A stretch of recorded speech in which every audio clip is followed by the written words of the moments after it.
Dnes vás prevedieme červeným kobercom. Čo na ňom ukázali slovenské hviezdy, uvidíte teraz v Top Star. Vitajte. Dcéra Zuzany Belohorcovej, Salma Hayek, je aktívna na sociálnych sieťach a to sa nepáči každému. Ako Zuzana reaguje na hejterské komentáre a ako vníma dcérine príspevky, prezradí v nasledujúcej reportáži. Herec Marian Miteš stvárňuje hlavnú úlohu v seriáli Lásky v Istanbule, ktorý už o pár dní budete môcť sledovať na obrazovkách televízie Joj. Do svojej role sa dokonale vžil. Sú to nenápadní hrdinovia kancelárií a teraz zažiarili naplno.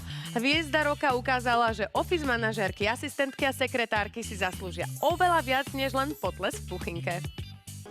Ak máte radi výnimočné umenie, tak pre vás máme tip. Na Slovensko totiž zavíta umelkyňa, ktorá svojim prejavom doslova vyráža dých. Vidieť ju naživo je snom všetkých, ktorí milujú hudbu, a spolupracovať s ňou bol jeden z najväčších snov Martina Valihoru. Slávnostné róby, známe tváre a veľká filmová noc. V slovenskom rozhlase sa opäť rozdávali ceny Slnko v sieti a my sme boli pri tom. Toto bola posledná reportáž dnes, ale zajtra prichádzame s ďalšími pikoškami zo sveta showbiznisu, takže si Top Star nenechajte ujsť. Zatiaľ dovidenia.